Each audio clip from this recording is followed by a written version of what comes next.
Conditions for SN1 and SN2।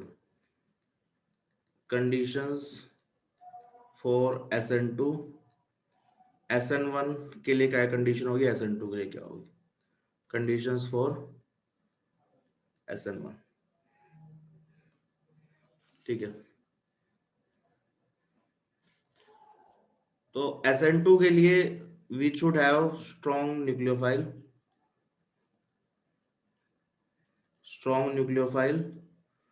but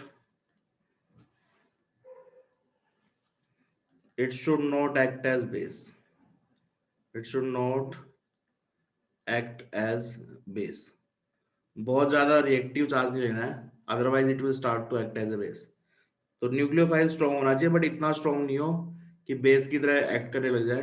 base की तरह act करेगा तो यू विल गेट एलिमिनेशन, आपको सब्सटीट्यूशन नहीं मिलेगा, ठीक है। तो we should have strong nucleophile, but it should not be very strong, otherwise it will act as a base. Polar aprotic solvent, polar aprotic solvent होगा, then you can have good leaving group, ठीक है।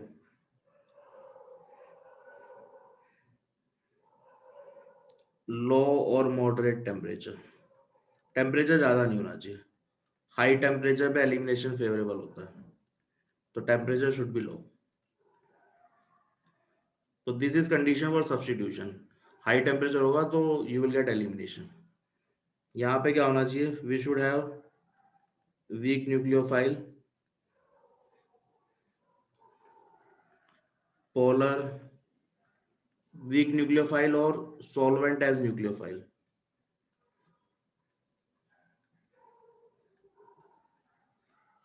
जब भी solvent as nucleophile होता है तो reaction को बोलते हैं solvolysis, and solvolysis is always SN1, ठीक है। तो वीक न्यूक्लियोफाइल होगा तभी कार्बोकेटाइन फॉर्मेशन का वेट करेगा, otherwise it will react with SN2 mechanism, ठीक है।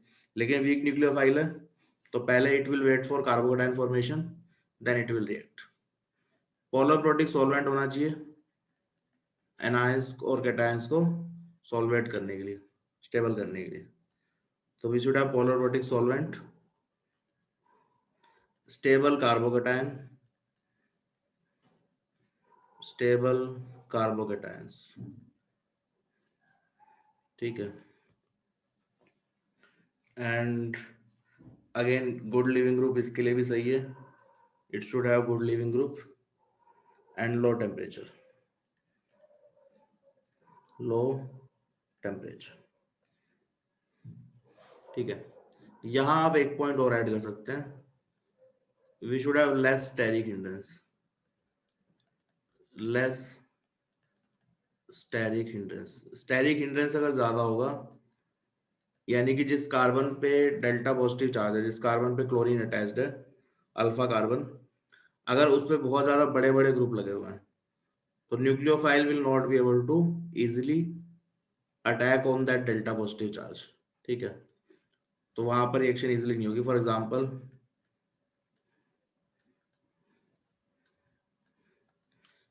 यहाँ पे आप बड़े बड़े ग्रुप लगा दीजिए,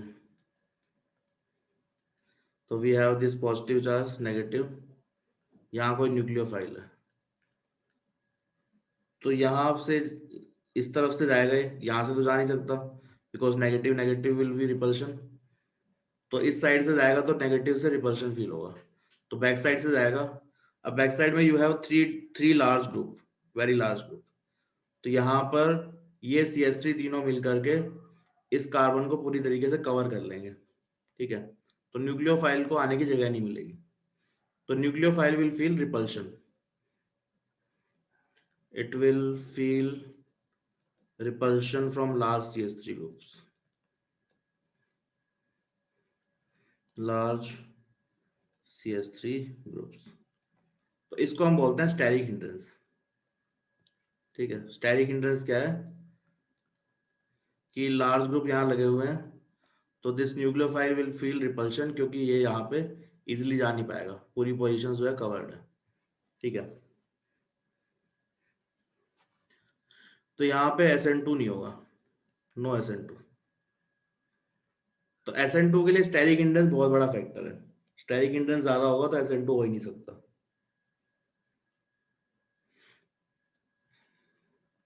ये क्लियर है steric hindrance? Yes sir. Okay, इसको एक बार आप लिख लीजिए, then we will do some questions, उसके बाद देखते हैं आगे।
सर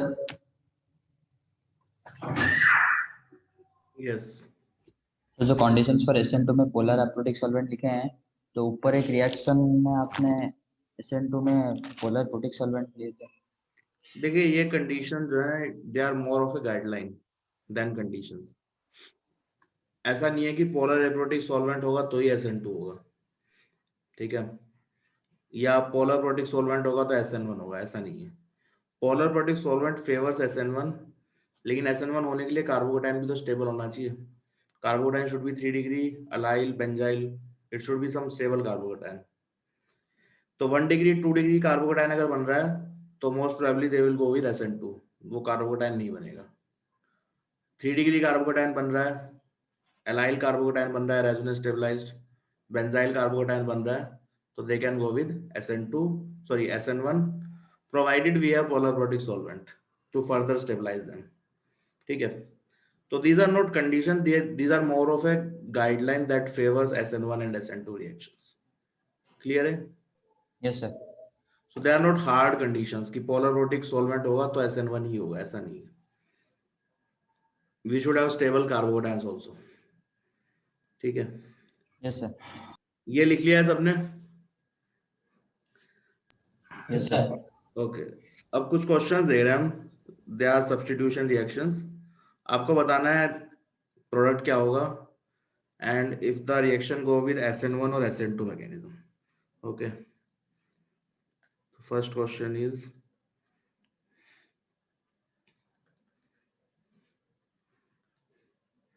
alcoholic KCl,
इसमें सबको प्रोडक्ट बनाने हैं and after product you have to see if it is SN1 और SN2।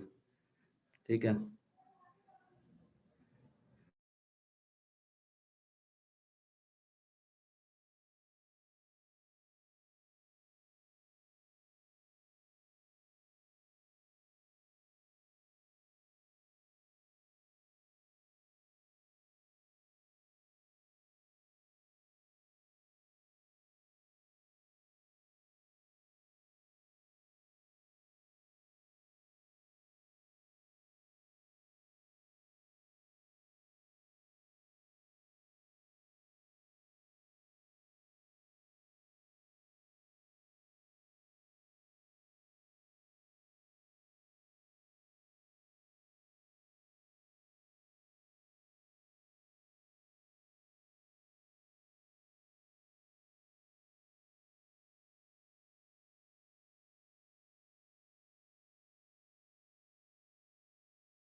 ये हो गया क्या? सर ओके, आंसर देख लेते हैं इसका। देखिए यहाँ पर ये 1 डिग्री अल्काइल हाइड है, 2 डिग्री है, this is 1 degree alkyl hide. तो 1 डिग्री में स्टेरिक इंटेंस ज़्यादा है नहीं, Cn minus can react here, delta positive charge पे, नॉर्मल रिएक्शन क्या होगी, SN2। तो you will gate Cn here। यहाँ भी रिएक्शन SN2 2 डिग्री के साथ,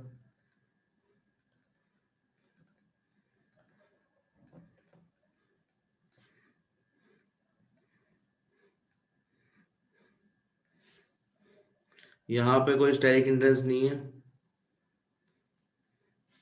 SN2 है, ऑल्सो SN2।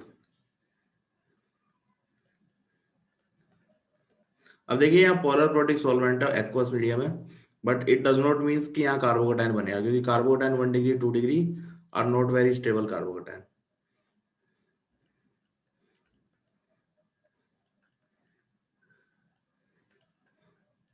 अब यहाँ देखिए 3 डिग्री कार्बोकेटाइन बन सकता है, स्टेबल भी है, पोलर प्रोटिक मीडियम भी है। तो यहाँ पे रिएक्शन जाएगी SN1 से, you will gate A carbocation.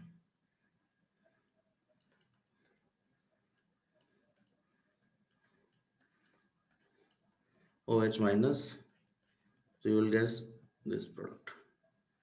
ठीक है, अब यहाँ पे देखो ये अल्फा कार्बन जो है, यहाँ SN2 रिएक्शन नहीं हो सकती, नो SN2। वाई, क्यों नहीं हो सकती? क्योंकि देखिए SN2 रिएक्शन होने के लिए स्टेरिक इंटेंस कम होना चाहिए। यहाँ पे देखिए ये इतना बड़ा ग्रुप लगा हुआ है, tertiary group, it will create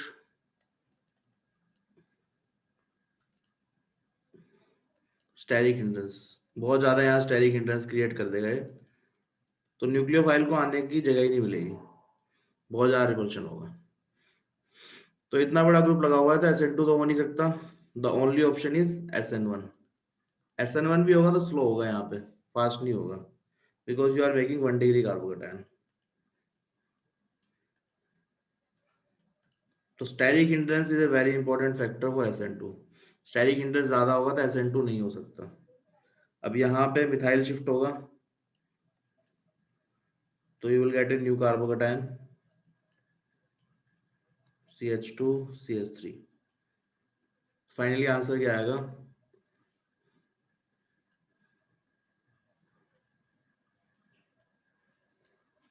this will be answer. यहाँ पे 1 डिग्री है, you will gate A SN2 reaction.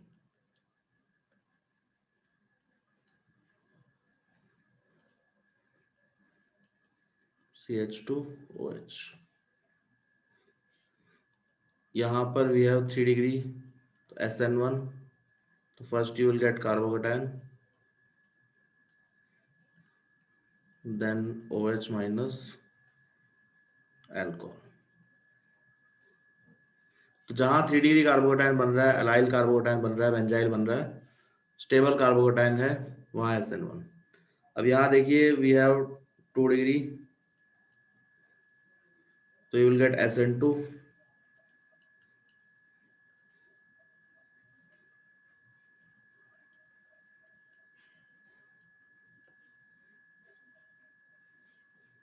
यहाँ पर वी हैव रेजोनेंस स्टेबलाइजेशन इस डबल बॉन्ड की वजह से, तो यू विल गेट SN1।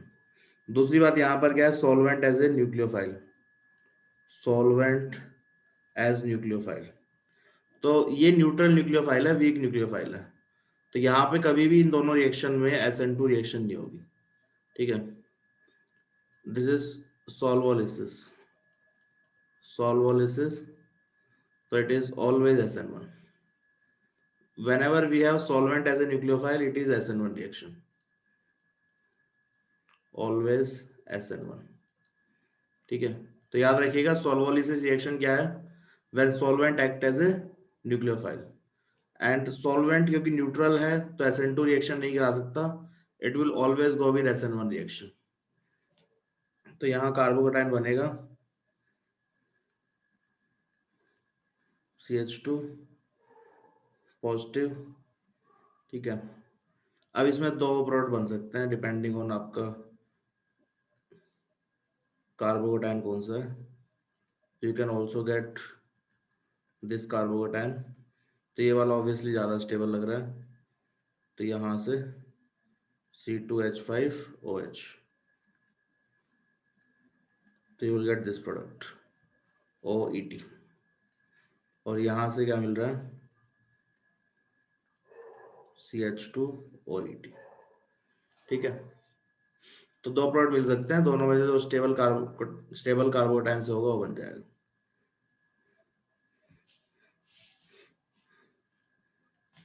यहाँ पर always SN1 solvent as a nucleophile, तो पहले बनेगा carbocation, then it will rearrange, then H2, तो यहाँ पर आपको OH मिलेगा। इसमें से किसी में भी डाउट है? If you have any doubts, इसको एक बार देख लीजिए, डाउट है तो पूछिए।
सर